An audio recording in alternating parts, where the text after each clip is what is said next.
3:08.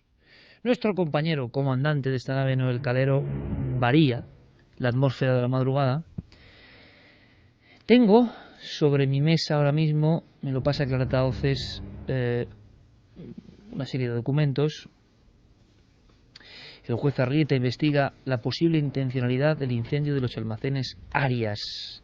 La fatalidad parece cebarse con nuestra empresa, aseguraba entonces, en 1987, han pasado más de 25 años, Isidro Arias. Los almacenes Arias fueron unos innovadores comercios en el pleno corazón de Madrid, que compitieron durante mucho tiempo con las otras grandes firmas de todos conocidos y que realmente tuvieron muy mala suerte. Hubo un final, un acontecimiento que fue brutal en cuanto a número de muertes, y en ese lugar, pero mucho tiempo después, investigaba nuestra compañera Clara Tauces. Sí, o habría que decir mejor en un edificio colindante, es decir, pegado a lo que fueron entonces los almacenes Arias, y que vamos a omitir el nombre, pero que es un sitio pues donde por estos azares de la vida me llegó la información de que allí al parecer sucedían cosas extrañas. No sé si hablamos de un establecimiento que no eran ya almacenes, sí, sino que era un café. Exacto. Era un café que el edificio tenía 3 plantas y que en la parte de abajo estaba el sótano. El sótano pega precisamente con lo que actualmente son los cines Acteón, que antes no eran ni más ni menos que los almacenes Arias antes de que fueran devorados por las llamas. Porque hay un lugar marcado, sin duda alguna, en la clasificación célebre ya de Jesús Genaro, sería un lugar depresivo. Si te podíamos resumir brevemente por qué tenían tan mala suerte los almacenes Arias. Bueno, el por qué no lo sabemos. Lo que sí sabemos es que el fuego se cebó con ese emplazamiento a lo largo del tiempo. El primer suceso, es decir, antes de que los almacenes Arias fueran eso, era la iglesia parroquial de San Luis, y esta iglesia fue incendiada por militantes del Frente Popular en el año 36. En las famosas quemas de iglesias que hubo en Madrid y otros puntos de España, o sea que era una parroquia antes. Sí, y ahí ya durante la extinción del incendio, que sepamos, según un poco lo que he visto de la época, al menos murieron 2 bomberos. No sé si alguien más de la parroquia murió, pero los bomberos murieron. Y bueno, esto realmente sabemos que fue un incendio provocado por las circunstancias, por lo que era aquel tiempo en la guerra y todo lo que se desarrolló después, ¿no? Pero lo que ya no parece, en fin, tener mucha fortuna a lo que es el emplazamiento es que posteriormente es cuando se construyen los almacenes Arias. Estos almacenes eran muy populosos y efectivamente muy innovadores, porque quizás hacían aquello del low cost, ¿no? De hecho se conocían también como saldos Arias. Pioneros en España en esa técnica, ¿no? Sí, y que ellos querían ofrecer pues ropa y una serie de cosas que podía necesitar en el hogar, y sobre todo ropa, si mal no recuerdo. Yo llegué a conocerlos. Y yo. Y bueno, pues a un precio asequible, ¿no?, para todos los bolsillos. Lo que pasa es que justo en el año 64 se produce otro incendio. En este caso no hubo víctimas mortales, pero el edificio quedó totalmente destruido, tanto que bueno, tuvo que ser reconstruido en su totalidad. Y segunda vez que hay un feroz incendio en el mismo emplazamiento, que ya es curioso en Madrid, sí, tan inmenso. Estamos hablando un poco del casco, vamos a decirlo, castizo de Madrid, ¿no? Sí, estamos hablando del corazón de Madrid. Y bueno, ya en ese momento se habló de la posibilidad de un sabotaje, de que si había ocurrido el fuego en diferentes focos, que eso podría ser una de las pistas para pensar que podía tratarse de un sabotaje, pero nada se concluyó. El caso es que el edificio, como decimos, fue totalmente reconstruido, se volvieron a funcionar los almacenes Arias, hasta que llega el 4 de septiembre del año 87. Aquel año pues bueno, era un año más dentro del trasiego de los almacenes Arias. Hay quienes dicen que no iban demasiado bien, yo realmente desconozco este dato, pero el caso es que se desató por la tarde otro incendio en el interior del edificio y bueno, pues en este caso pues parece que dio tiempo a que los trabajadores abandonaran el inmueble de manera bastante ordenada, aunque claro, hubo una serie de, bueno, pues imaginemos en la calle cuando hay un incendio de estas características, un incendio pavoroso como no se recuerda, muy pocos o casi el único en estas características en Madrid, por lo trágico que luego resultó. Es decir, salió bien, tanto los empleados como los clientes pudieron abandonar el edificio, pero el fuego se extendió tanto que no sabían cómo enfrentarlo bien los bomberos. Y en una de estas ocasiones en las que se trabajaba durante prácticamente toda la noche, llegaron las 3. Manzana. Y todos con víctimas, prácticamente. Sí, en este caso, pues como decimos, los 10 bomberos del cuerpo de bomberos de la ciudad de Madrid perecieron bajo los escombros. 10 miembros del cuerpo de bomberos, se dice pronto, sí. ¿eh? Sí, de hecho es la mayor tragedia del cuerpo de los bomberos, concretamente en la ciudad de Madrid, ¿no?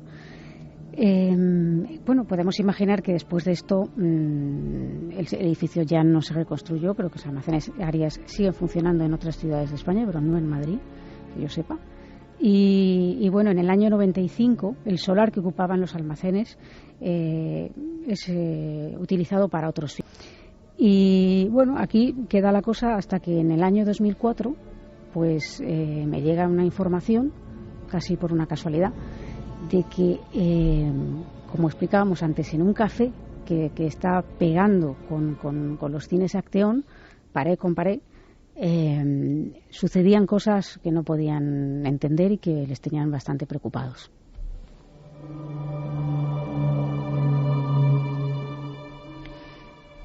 Acudí en esta ocasión con nuestro compañero Nacho Ares, que bueno, que a algunos les sorprenderá, ¿no? Siendo, aunque sea miembro de la nave del misterio, pues tiene aquí su casa con Ser Historia, pero él también, pues en estas historias es que son, digamos, paralelas, le gustan.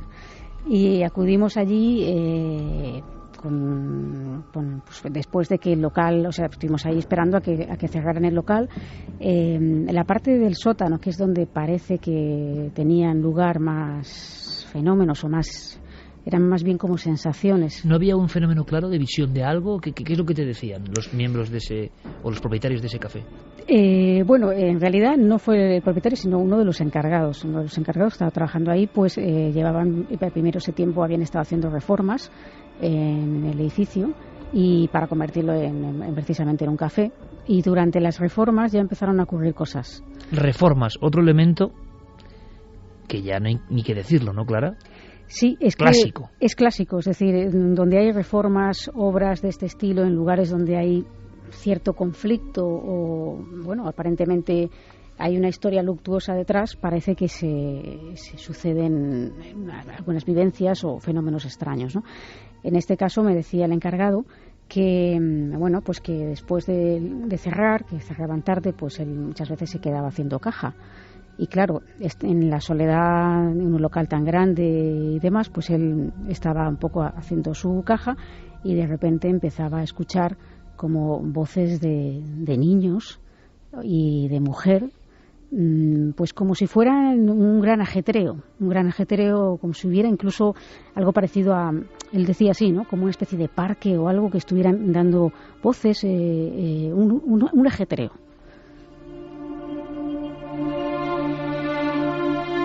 Sí, la definición clásica, pero que sigue aterrando, por lo menos a mí, esa especie de puerta de colegio. Venía precisamente del muro que pegaba con los cines.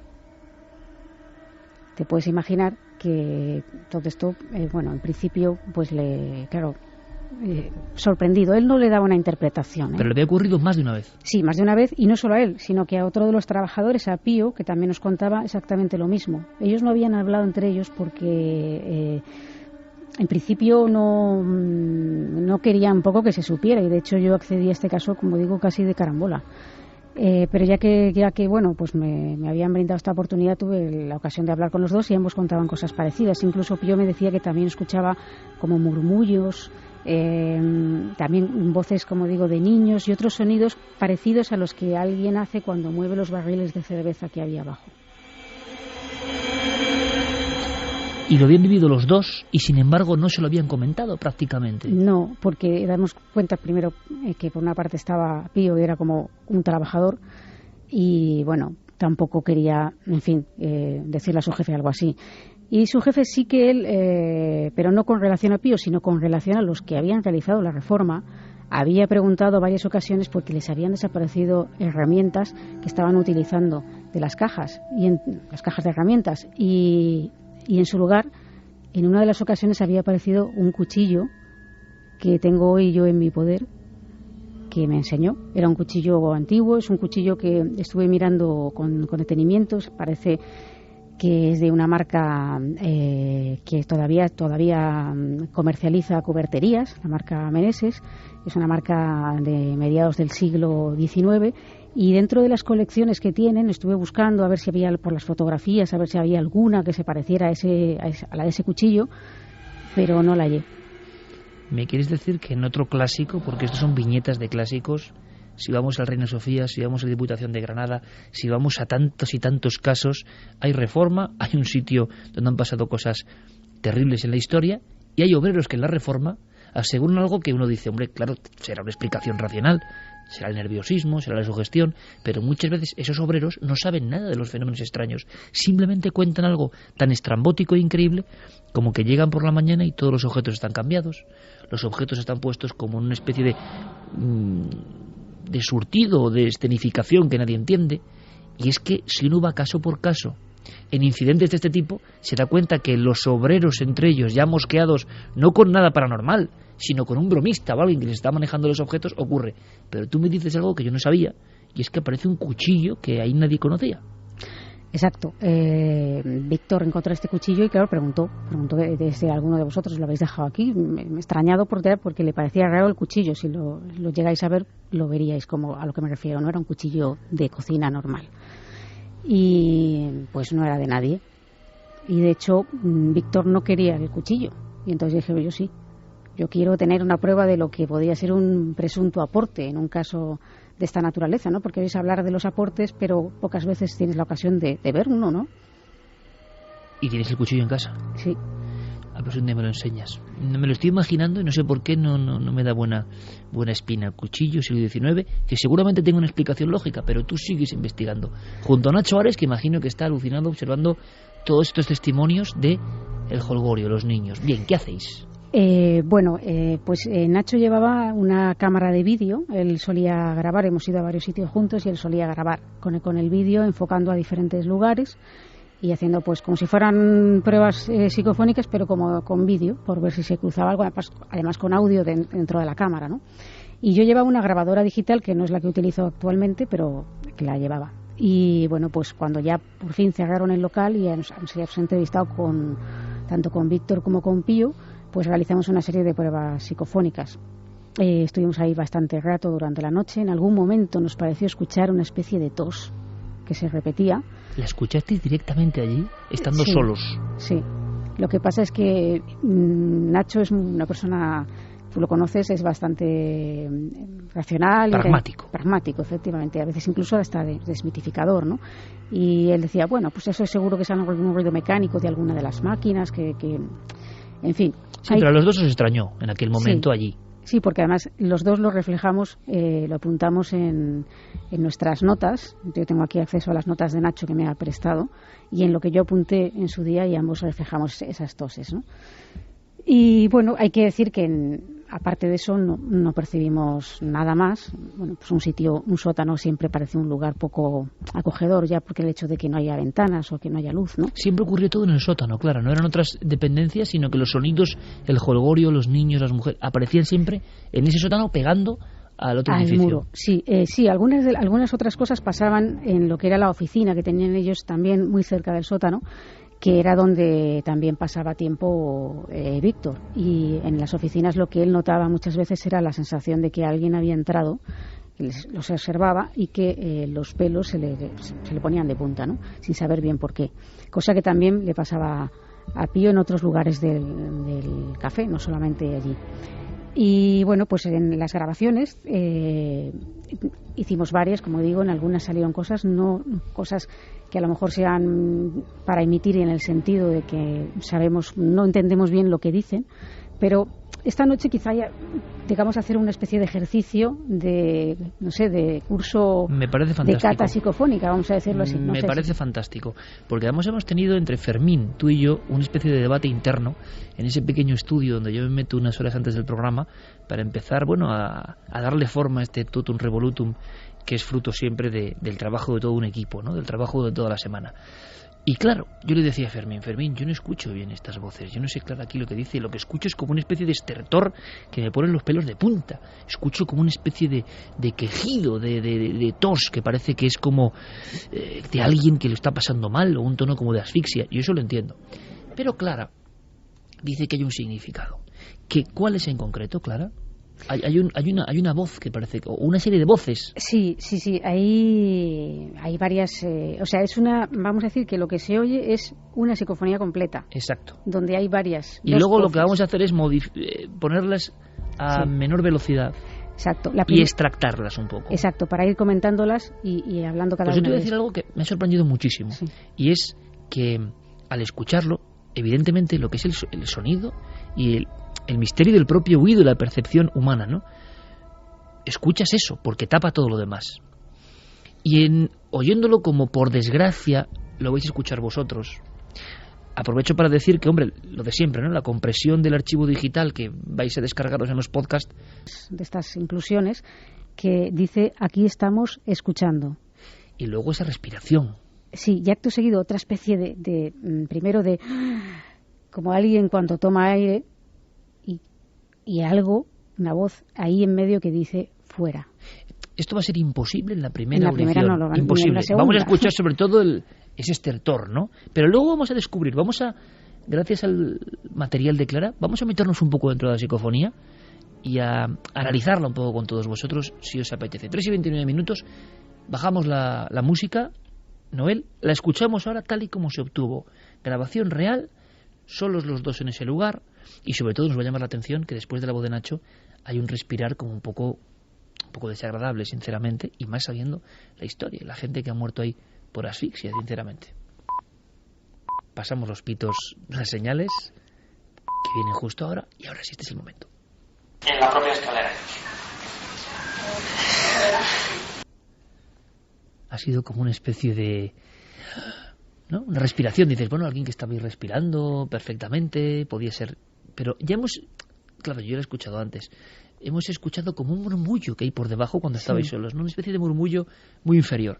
Continuamos con el experimento. Sí, gracias a Fermín, que esta semana le he dado mucho la lata, le pedí que hiciera la prueba. Como yo sabía que la primera inclusión, que seguramente no habrán casi ni oído los oyentes, esa voz cantarina de la que yo hablaba, era una voz de tono muy rápido, es decir, una esto es de cum laude, ¿eh? Quien la pille se puede decir que es un honor o un grado sumo dentro del mundo psicofónico, ¿eh? Sí.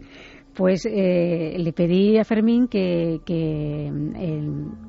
la velocidad de la grabación la redujera en diferentes, y él me lo hizo en diferentes porcentajes. Yo al final decidí que con el porcentaje del 60% podíamos ver que esa grabación ralentizada, veremos la voz de Nacho más ralentizada y veremos que está esa otra voz que yo ahora decía, percibiremos claramente, yo creo, que hay unas voces que no tienen por qué estar. La de aquí estamos escuchando y la de la respiración con el fuera. Pues esto es un experimento para todos, y si no se oye nada, no sintáis ninguna frustración, amigos, porque es lo lógico, es lo normal. Estamos aquí con cascos potentes escuchándolo. Pero es una voz obtenida en este lugar con tanta historia y justo en la escalera, junto a esa pared, por desgracia, con tantas muertes, ¿no?, en su historia. Ahora sí vamos a entender que hay como unas vocecillas ahí de fondo. Esto es como hacer la autopsia a una psicofonía, cosa que no es muy habitual. En la propia escalera.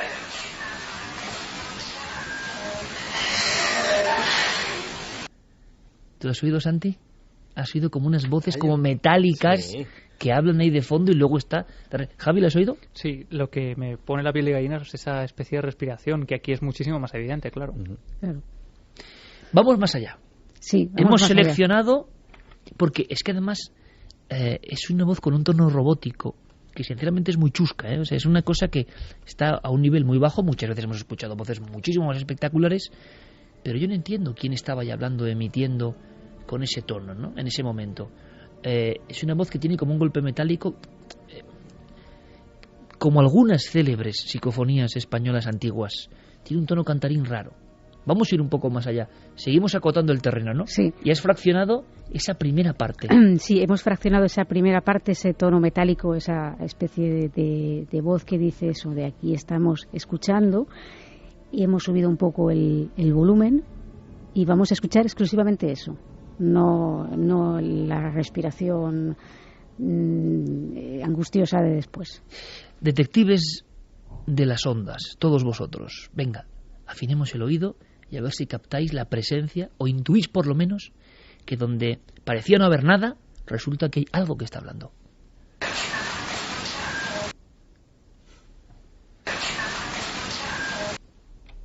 Bueno, yo es que ahora lo he oído, pero perfectamente. No, o ahora sea, se oye increíble. ¿Pero esto es a su velocidad o reducida? A su velocidad. A su velocidad. A su velocidad. Ahora, o sea, Sí. vamos, se distingue a pero la además, perfección. Clara, es que se me ha puesto ahora mismo la carne de gallina, porque me recordaba la de adimensional, de Un poco. porque estáis escuchando, algo así, ¿no? Os estamos Aquí estamos escuchando. Pero el Una especie de- escuchando es además tremendo. un tono que parece como si viniera un televisor antiguo, ese soniquete de fondo incluso. ¿Qué pinta eso ahí? ¿En un sótano? ¿En un lugar bajo tierra? Dos amigos de los que, bueno, siempre decimos, ¿no? Nacho y Clara, pues ponemos la mano en el fuego una y mil veces, ¿no? Y que simplemente, además, no perciben nada más a lo largo de toda la noche de investigación, pero, pimba, queda esto ahí. Volvemos a escuchar esta, Noel, por favor, porque yo creo que es... Y yo espero, muchas personas, imagínate, en un coche, están diciendo, Iker ya está en la quinta dimensión, ¿no? Junto al avión de Malasia está él ya, escuchando cosas que nadie escucha. Bueno, repito, cuando ocurre con las psicofonías y no son muy evidentes, como es esta, y lo bonito es poder ir capa a capa, ¿no? Haciendo un experimento que no se hace habitualmente, pues claro, estamos con unos cascos de gran calidad, con unos auriculares de gran calidad, y yo creo que vamos a disfrutar de nuevo, bueno, disfrutar o sobrecogernos con esta voz que ahora sí que es muy nítida. Aquí estamos escuchando.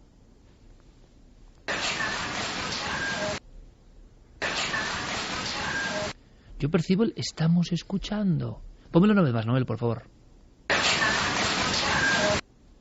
Como robótico, escuchando. Es que hay una voz. Sí, sí. Entonces, ¿qué es eso? Yo no sé. Claro, yo me gustaría remarcar un poco que esto es el trabajo que se hace siempre con el tema de las... Sí, pero o sea, qué lo que estamos interesante, haciendo- Clara, es ver la primera, Sí. escuchar la primera, escuchar que no se escucha nada, pero que en la anatomía interna a veces de las psicofonías hay algo y que no solo pertenece a la imaginación o fantasía del investigador que dice, escucho algo. No, que luego cuando tú tienes la oportunidad de subir los niveles, ves que ahí hay algo. Claro. Ahora, algo que se cuela de alguna forma, bueno, eso ya sería otra cuestión, ¿no? Ujú. Sí, pues esto es un poco el trabajo que se hace y es largo y laborioso porque hay que escuchar las grabaciones varias veces. A veces ahí los sonidos están muy bajos, hay que subirlos, hay que intentar comprender o entender que, o sea, tú sabes que hay algo ahí, pero en ese momento no sabes qué es, ¿no? Y claro, ya a ti te ha pasado, tú has visto ese proceso, ¿no? Cuando Total. de no decir, pues es que no tal. Clara, yo te he dicho a ti, Sí. somos muy sinceros siempre, Sí, te he sí. dicho, Clara, yo no sé si vamos a emitir esta psicofonía porque se oye la respiración muy bien, pero dentro, confía que dentro, hasta que no hemos hecho todo el proceso, no hemos sido conscientes de que realmente había una sorpresa. Es una psicofonía con sorpresa. ¿Y queda la última parte? Queda la última parte, que lo que hemos hecho es exactamente lo mismo, aislar esa especie de respiración y ese fuera para que lo podamos oír con mayor tranquilidad, ¿no? La respiración es tan agónica o tan desagradable o tan de ese tipo que tapa cualquier... Es como si es curioso esto, es como si nuestro oído tuviese también diferentes capas de atención, ¿no? Diferentes sonidos que va él mismo discriminando y enlazando con lo que de verdad interesa. En la primera audición, en otras tantas, escuchamos solo el sonido de la respiración. El fuera es casi inaudible. Y aquí, si no prestamos mucha atención, en este experimento conjunto que estamos haciendo, no vamos a escuchar el fuera. Si lo ponemos varias veces, vamos a ver que hay, como si fuese un intruso, una voz venida de no sé dónde, que dice perfectamente fuera.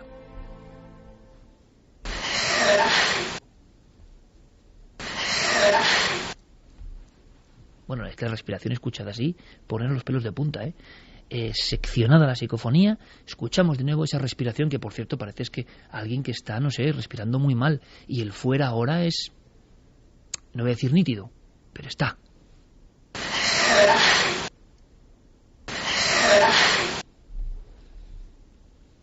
¿Qué opináis? Pues clarísimo, yo sí que escucho el fuera muy claro, y lo de la respiración ya es brutal, es tremendo. Yo no sé, Fermín, si nuestros oyentes están escuchando, no hemos dado tiempo prácticamente, ¿no? Sí, ya llegan algunos comentarios y hay alguno que se repite.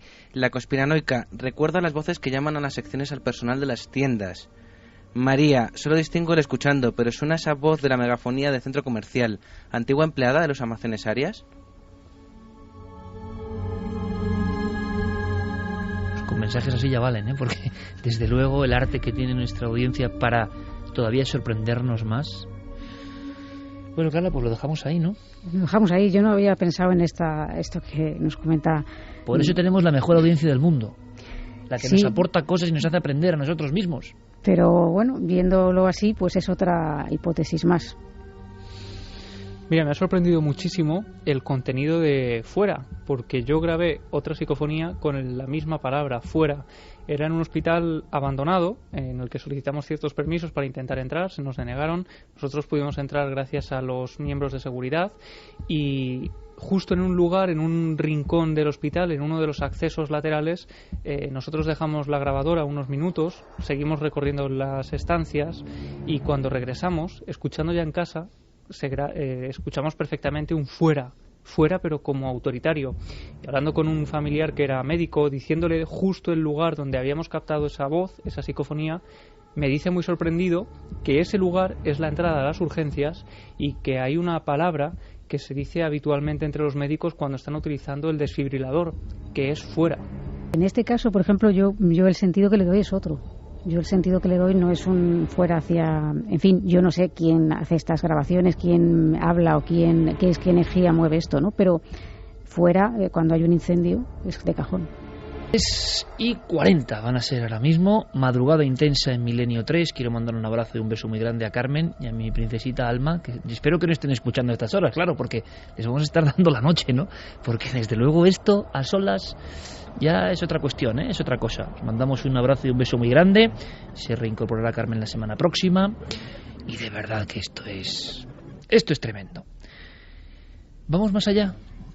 Como siempre, gracias, Clara, ¿no?, por deshojar el archivo. Cuántas vivencias, cuántas cosas. Tendremos que ir un poco separando, ¿no? Porque si no vamos a expurgar el archivo, vamos a dejarlo vacío.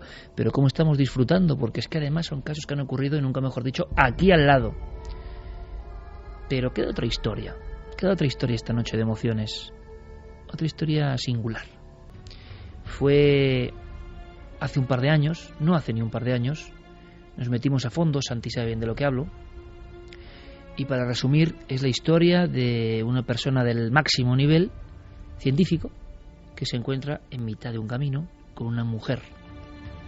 Es una mujer en cuyo rostro se refleja el más absoluto sufrimiento, el terror, la cara de miedo. Claro, tú vas con tu coche, estás cerca de tu casa, en un lugar de Tarragona, y ves que te viene como flotando, no andando, como flotando, una mujer como con un camisón, y la cara que le ves es de absoluto terror, como si estuviera viendo la muerte. Claro, ¿qué haces? ¿Qué ocurre cuando en tu coche se empieza a disparar todo? Todas las luces del coche empiezan a tintinear, la temperatura del coche, aunque no corresponde con lo que está pasando, se baja a menos 5 grados. Vuelves a... Siempre decimos, ¿qué gana el testigo narrándonos esto? ¿Qué gana Jaime Urrutia contándonos esta visión? Sabemos además, fue gracias a Fermín Agustí quien lo entrevistó, que no fue fácil, que él, estaba un poco nervioso contando todo esto. Él lo había narrado muy por encima en el programa de Lino Portela, otro periodista al que agradecemos su ayuda. Y Jaime Urrutia nos cuenta la experiencia que vivió en el verano del año 97, año 98. Él estaba pasando unos días en un pequeño pueblo de Extremadura. Estaba haciendo pues su labor habitual. Su labor habitual es la de recorrer España, subir al escenario, cantar. En este caso era en un concierto de Enrique Bunbury, y fue al regreso de uno de estos espectáculos cuando ocurrió lo imposible, cuando algo que no esperaba le salió al paso. estaba de vacaciones en la Sierra de Gredos, en un pueblecito de por allí. Y cerca de allí tocaba Enrique Bunbury, en un pueblo que se llama Jaraíz de la Vera, que es provincia de Cáceres. Entonces fui allí, canté una canción con él, recuerdo. El concierto acabó tarde, serían las 2 de la madrugada cuando salimos de allí. Y el trayecto sería 1 hora, pero por carreteras de secundarias, ¿no? Hemos recorrido muchas veces las carreteras secundarias de Jaraíz de la Vera, de Garganta la Olla, del Piornal, lugares donde se habla mucho de mujeres que se cruzan en el camino, por cierto, mujeres con negros ropajes, que se lo pregunten a cierto pastor de Garganta la Olla y tantos otros que ya desde la posguerra veían la imagen, una silueta en mitad de la nada, en esos mismos parajes, ¿no? En una comarca preciosa y mágica. Pero claro, preciosa y mágica, 2 de la mañana, regresando, y son 2 vehículos, si no me equivoco, que esto es lo interesante, y todos ven lo mismo. Sí, son 2 vehículos, el de nuestro amigo Jaime Urrutia va adelante, ellos son los primeros que se topan con esa visión, como decíamos, imposible y que les extraña desde un primer momento. No es una escena cotidiana, habitual, no es siquiera una escena a la que podríamos enfrentarnos cualquiera y asumir que está dentro de lo más o menos normal, de forma que pudiéramos incluso ayudar a alguna persona que está en la carretera a esas horas de la madrugada, una carretera secundaria. Vamos a escuchar, Iker, cómo continúa esta historia cerca de las 4:30 de la madrugada. Tardábamos, te digo, 1 hora más o menos, y a mitad de camino, serían las 6, 4 de la mañana, pues recuerdo que en la carretera vi una mujer, una chica, diría joven, corriendo. No iba vestida con túnicas ni nada, ¿no? Iba vestida normal, con unos pantalones vaqueros. Y simplemente fue todo muy rápido. Yo iba de copiloto en el coche y recuerdo que pasó a la izquierda por donde el conductor pasó corriendo, pero con una expresión muy trágica, como si estuvieran persiguiéndola, pero el caso es que no vimos que la persiguiera nadie. Hay un primer detalle que lo dice muy bien Urrutia, ¿no? Una expresión muy trágica en el rostro, expresión trágica, y sobre todo que si alguien está siendo perseguido, si alguien está siendo víctima de algún tipo de amenaza, lo lógico es que al ver un coche pasar al lado pida ayuda, ¿no? Interactúe. Pero como dirían los viejos sabios de los temas, yo no lo soy, cuando algo ocurre y no interactúa, tiene un pozo especial, ¿no? En lo que sería el fantasma o la aparición extraña. Hace caso omiso, se deja ver, pero hace caso omiso absolutamente. Y todos los que están en los 2 vehículos tienen la sensación de extrañeza, de que de repente, como dice siempre Santiago Camacho, ¿no?, han entrado en campana de realidad. Eso no es muy normal. Todos, lógicamente, podemos acudir a explicaciones normales, pero no hay ningún perseguidor, no hay ningún peligro, no hay nada. Son una mujer en mitad de la más absoluta nada, que se aproxima al coche, y lo que le deja, de alguna forma, de recuerdo a todos los tripulantes es la cara de tremenda angustia, ¿no? Y efectivamente ese hecho de no pedir ayuda, de esa mujer que parece que está perdida en mitad de la carretera, que es ajena, completamente ajena a todo lo que le rodea, como describen algunos testigos cuando se encuentran con este tipo de visiones, como si de pronto se cruzaran 2 líneas y algo... Siempre aparición repentina, por cierto, que no lo ha comentado Jaime, aparece de repente y desaparecerá de repente. Eso es, de hecho, como decíamos al principio, además, son varios los testigos que se topan con ella. Y curiosamente, Iker, todos tienen una misma percepción. Detrás venían también unos amigos, éramos 2 coches. Y cuando llegamos a destino, lo primero que hicimos cuando yo me bajé del coche fue preguntar a mis amigos que venían en el otro coche: ¿habéis visto lo que yo he visto? ¿O ha sido una alucinación mía? Y me dijeron que sí, que perfectamente, que lo habían visto, la chica correr, una aparición muy rápida. Y ya le digo, ese gesto de miedo, incluso diría, ¿no? Es curioso porque lo que se queda es esa metainformación, ¿no? ¿Cómo debía ser el rostro para que en plena noche, tú en un vehículo, que todo pasa muy fugaz, te quedes? Es como si estas apariciones, sea lo que sean, tengan la misión de convulsionarnos, de dejarnos una información, porque tú puedes ver a una persona en la carretera y efectivamente, yo hace poco en un viaje a la provincia de Alicante, en una rotonda en mitad de la más absoluta madrugada, me llevé un poco un susto porque crees ver a una persona en mitad de una rotonda que puede estar ahí perfectamente oscura, y efectivamente era un efecto óptico. Yo lo sé porque volví a dar la vuelta para corroborar si no había nadie o no, pero el susto te lo llevas. Claro, quedarte, todo es muy fugaz, por muy poca que sea la velocidad. Quedarte con toda esa metainformación, digamos, o información supletoria, ¿no?, del rostro, es porque ya había algo muy marcado, especialmente marcado, ¿no? Para asustar, no lo sé. Pero fíjate, Iker, hasta qué punto tuvo que llegar el nivel de extrañeza, que si uno se pone en la situación de Jaime Urrutia, de alguno de los que iban en ese coche, la reacción lógica ante ver a una mujer corriendo despavorida que puede necesitar ayuda sería la de parar a socorrerla, llamar incluso a la Guardia Civil.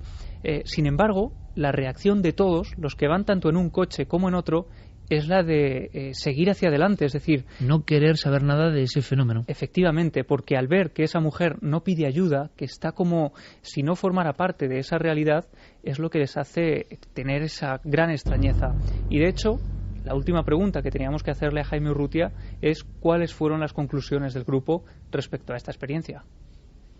Claro, es que imagínate la carretera totalmente a oscuras, te hablo de las 4 de la mañana, en una carretera comarcal de estas, y claro, en aquel momento los faros del coche la iluminan totalmente lo que hay delante. Sí, lo recuerdo muy pálida, corriendo, y sí, con una expresión de miedo, de mucho miedo.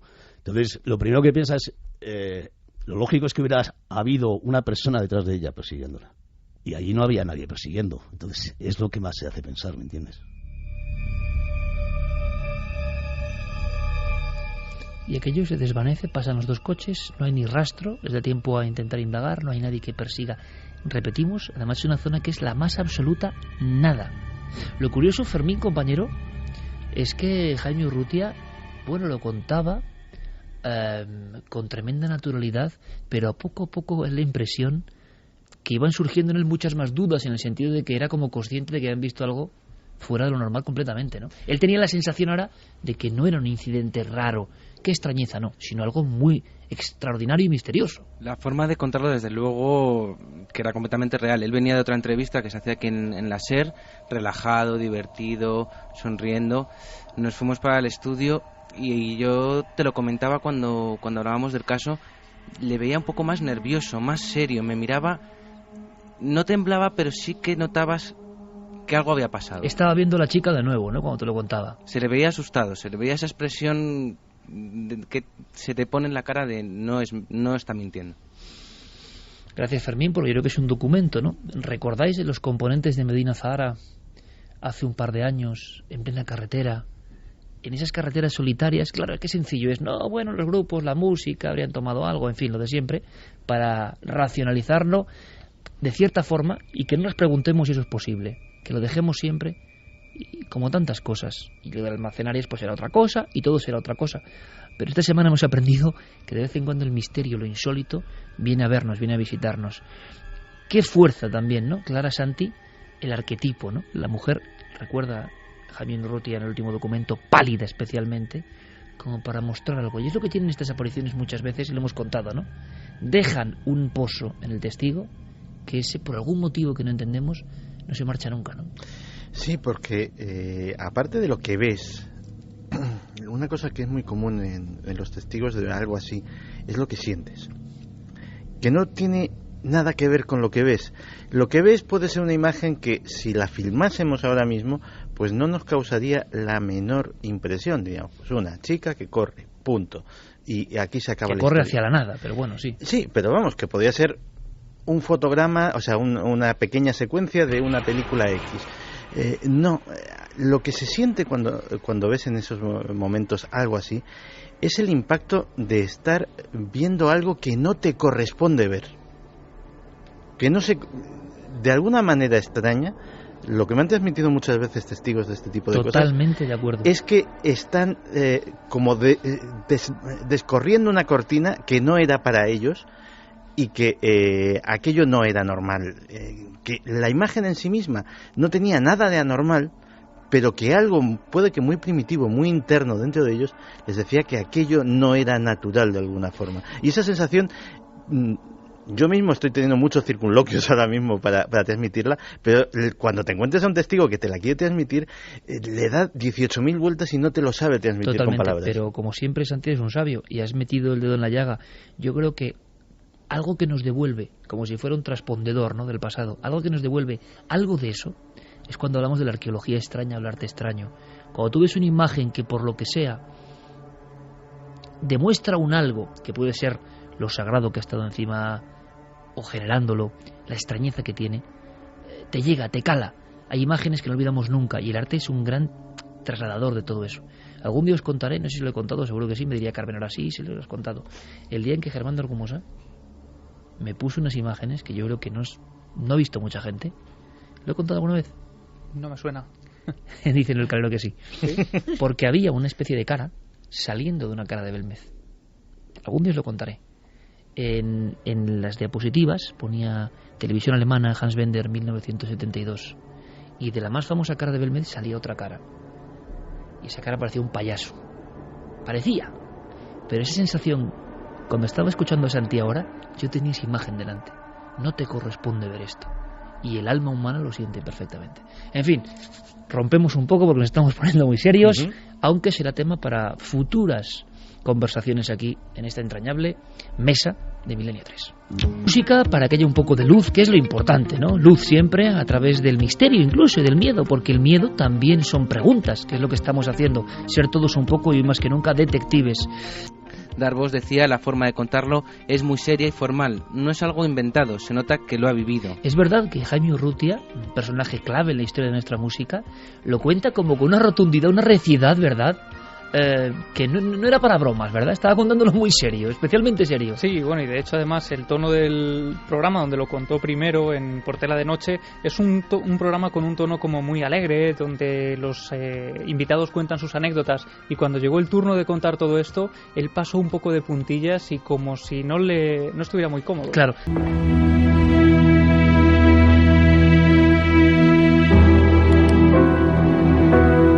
13 de noviembre de 1974, 3:15 de la madrugada. Número 112 de Ocean Avenue, Amityville, Nueva York. El joven Ronald Defoe pone unas gotas de somnífero en la comida de toda su familia durante la cena.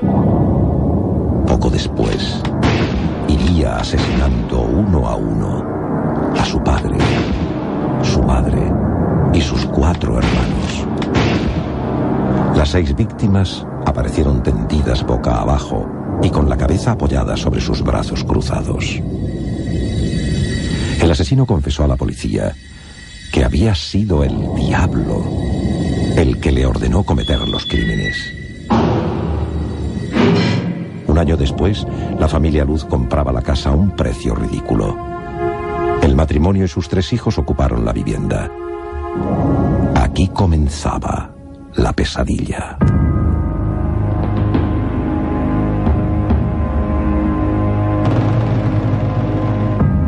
Por supuesto, padre Mancuso. No se preocupe. Adiós. Era el padre Mancuso. Dice que ha tenido un pequeño percance de vuelta a la parroquia. Es curioso. Asegura que mientras bendecía la casa había notado una sensación extraña, que había oído voces. En fin, será la edad. Querido, ¿los niños han ido ya a dormir? Sí, estaban un poco cansados. Desde que nos hemos trasladado a esta casa no hemos parado de colocar cosas, de limpiar. Por cierto, algo debe de andar mal en las cañerías. Esta mañana ha empezado a subir un líquido negro y espeso por el inodoro y por el desagüe de la bañera. Habrá que llamar a un fontanero para que revise la instalación. ¿Qué? ¿Has sido tú? ¿Qué he sido yo? ¿Qué? Alguien ha dicho que nos vayamos. Pero no era tu voz. ¿Estás de broma? ¿Yo? Pero... Ya sabes que no me gustan esas cosas. Ya es bastante que el padre Mancuso me haya contado esa historia inquietante para que tú empieces a utilizarla asustándome con ella. Cariño, yo no he dicho nada.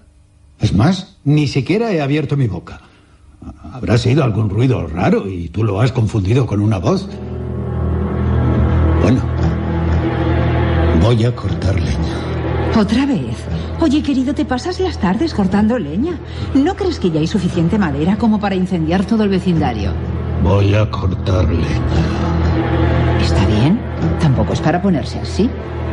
Voy a cortar leña. Cariño, me estás asustando.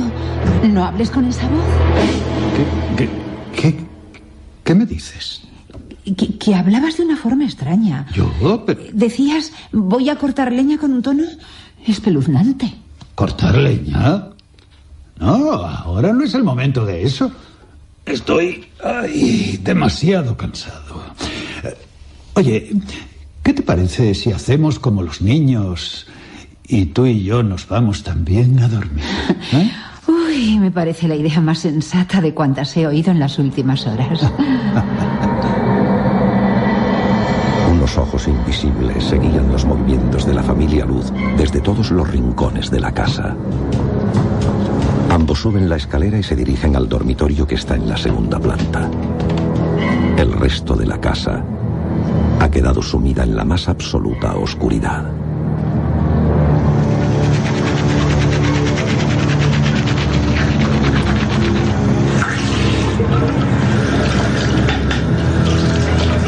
Ya he terminado de lavarme los dientes, cariño. El baño está libre. Vuelvo enseguida. Pero, ¿qué? La puerta se está abriendo sola.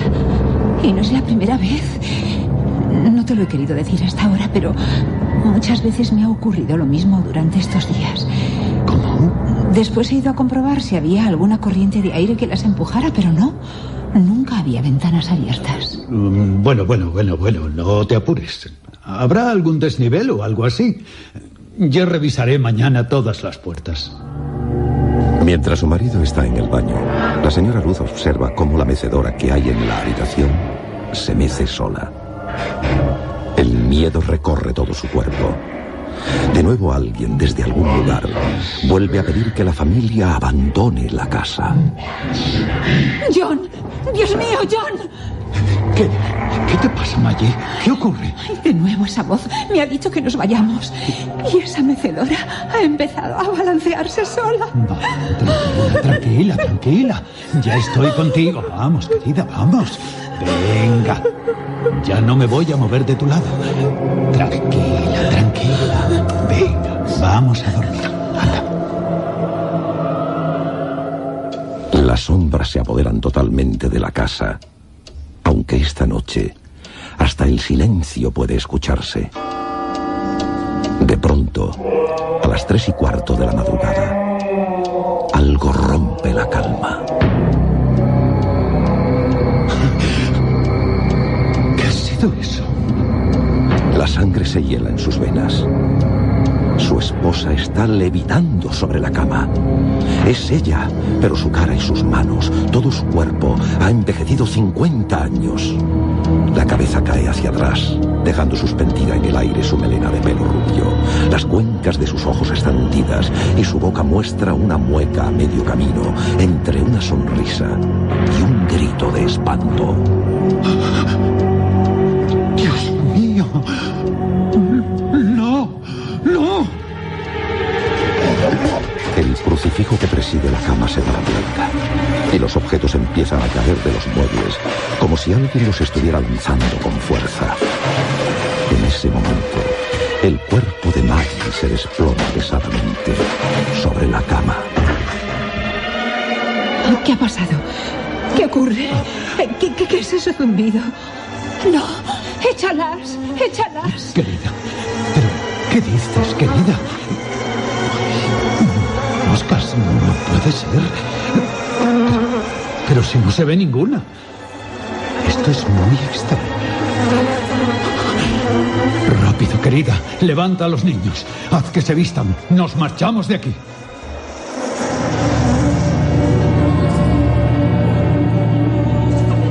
Cuando la madre acude a la habitación de sus hijos, los tres ya están vestidos y con la mirada muy fija en la pared del fondo. Están absortos, como en un trance. La madre los saca rápidamente, casi a empujones, de la habitación. Vamos, no hay tiempo que perder. Al coche, rápido. No cojáis nada. Ya vendremos a por nuestras cosas. La familia abandona la casa apresuradamente. Los cinco suben al coche a toda prisa sin detenerse siquiera a apagar las luces de la vivienda. Dentro, los objetos siguen estrellándose contra el suelo. Miguel, ayúdanos. ¡Vamos!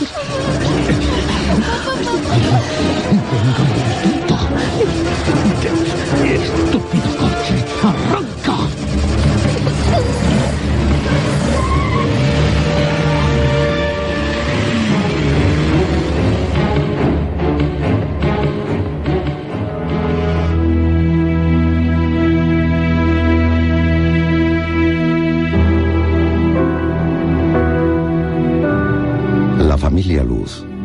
no volvió a aparecer por la casa, ni siquiera para recoger sus pertenencias.